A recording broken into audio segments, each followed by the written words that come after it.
In Gatesville, Texas, there's a prison called the Christina Melton Crain Unit. Inside that prison is the Valley Campus, a section designed for developmentally disabled female inmates. Women placed there because they need extra protection. Women the system itself recognized as vulnerable. Ross Alexander Teer was hired by TDCJ in January 2026, 41 years old, from Brownsboro, Texas. Less than 6 months on the job, and they put him in charge of guarding the most vulnerable women in the system.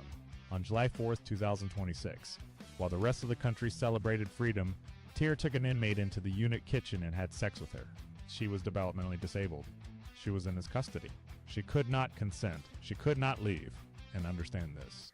In prison, kitchen duty isn't a choice. Inmates are assigned these jobs. New arrivals. Vulnerable women, people who don't know the flow yet. They're forced to work. Refuse? That's a disciplinary write-up. That's pepper spray. That's segregation. The system doesn't ask if you're comfortable. It tells you where to be, and you go. She didn't choose to be in that kitchen. The system put her there, and then it put him there too. This wasn't a mistake. This wasn't a lapse in judgment. This was a man who saw someone the system had labeled as easy, someone nobody would believe. He chose her because he mistakenly thought nobody would care, but we do. But he underestimated her. 9 days later, on July 9th, she reported it. She told someone what happened, despite being locked up, despite being disabled. Despite the power he held over every minute of her life, she spoke up.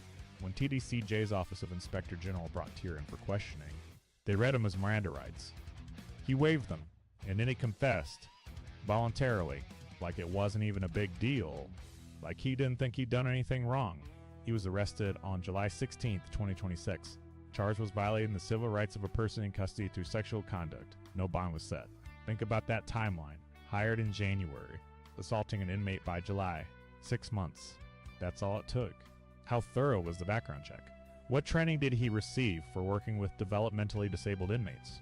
What screening exists to keep predators out of units full of vulnerable women? And the harder question, how many others like Teer are still inside right now? How many inmates have reported something and been ignored? How many didn't report at all because they knew nobody would listen? This woman was placed in Valley Campus because the state recognized she needed protection. The state recognized she was vulnerable, and then the state handed her directly to the man who would exploit that vulnerability. She reported him. He confessed, but she's still in that unit, and he's the one that caught.